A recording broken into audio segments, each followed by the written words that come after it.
मुख्यमंत्री पाई मोहन चरण माझी नाम घोषणा पर केन्दुझर उत्सवर माहौल। ओडिशा रे एथर प्रथम थर पर बीजेपी सरकार गठन करने जाउछि। निर्वाचन पूर्व प्रधानमंत्री और गृहमंत्री अनेक केंद्रीय नेता निर्वाचन प्रचार रे ओडिशा आसी एथर ओडिशार जड़े ओडिया युवक किंबा युवती एपरिक जड़े आदिवासी लोक मुख्यमंत्री हेबो बोली बारंबार कहिथिले। आज एही मुख्यमंत्री रेस अनेकों नाम मध्यरु केन्दुझर विधायक मोहन चरण माझी नाम घोषणा होइछि। कारण मोहन चरण माझी 6 थर निर्वाचन लड़ी 4 थर विधायक होइछन्ति। एपरिक मोहन विधानसभा विरोधी दलर मुख्य सचेतन सह विधानसभा स्टैंडिंग कमिटी पब्लिक अकाउंट्स कमिटीर अध्यक्ष भली गुरुत्वपूर्ण दायित्व रे रही आछन्ति। ओडिशार जड़े टाणुआ आदिवासी नेता भाव सारा राज्य में जड़े सुपरिचित नाम मोहन माझी। विधानसभा सरकार को शाणित प्रश्न माध्यम बारंबार आक्रमण कर ओडिशा चर्चित नेता पलटिछन्ति मोहन चरण माझी। परिचय है मो कार्तिक माझी। हाँ मु विधायक मोहन चरण माझी भाई। बहुत स्ट्रगल कला पर अनेक बार से एमएलए हला पर एकदम गोटे भल पदपदवी मिलिया पे जाउछि केते कुछ कोन कहि। हाँ सेटा तो बहुत खुशी पदपदवी पाइबा पई जाहो गोटे भल पदवी मिलले आम आउ टिके खुशी हूँ। तापर आमर बीजेपी भाई माने कार्यकर्ता माने भी समस्ते खुशी रे उत्साहित होते। जिलावासी भी अति आनंद। मोहन माझी को जीवन केमती आरंभ होइतला? मोहन माझी जीवन कहले से आम तो गोटे माने चाषी परिवार पिला माने गरीब घर पिला।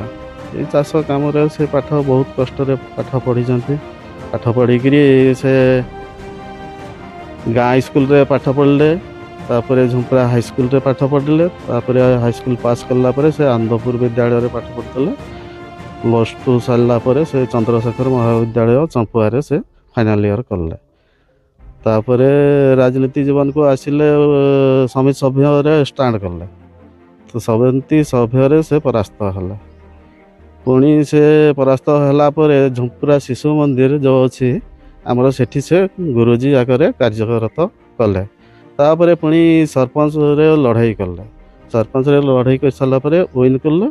तापर तांकु बीजेपी तरफ विधायक पई प्रार्थी कले एवं टिकेट भी मध्य देले। से विधायक हेले से विन कले विधायक बीजेपी तापर इनते चली राजनीति ऊपर को बढ़ी चली।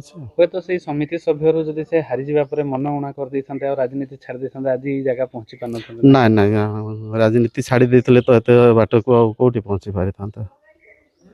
एबे आमे बहुत खुशी अछु जा हो बड़ गुटे पदवी मिलू सेतिके आमे जिलावासी भी आशा रखिछन्ती एवं बीजेपी कार्यकर्ता माने भी आशा रखिछन्ती बड़ पदवी पाइबा। केते गर्व अनुभव करछ? बहुत बहुत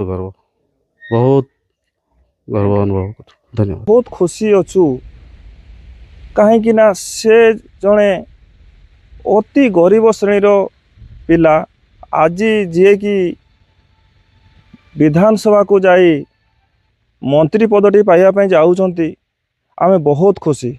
जिलावासी मध्य बहुत खुशी। से छुआ दिन केमती कोन स्ट्रगल करथिले? से छोट बेलू मार स्नेह ममता पाई ना। से छोट जिते थे तो माँ तो चली जाते एवं बापा जड़े चतुर्थ श्रेणी कर्मचारी थे एवं तांको परिवार 5 कुटुंब रे चलुला। से समय आमे शुणिलु खाद्य कहले आमर मका आउ मांडिया एथरे जीविका निर्वाह करुले एवं चाउल एबे जो आमे भात खाऊचु भात कौन से देखी नथिले एमती कि। मोहन चरण माझी केन्दुझर सदर निर्वाचन मंडली राईकला गाँव में एक गरीब परिवार रे 6 जनवरी 1972 जन्मग्रहण करथिले।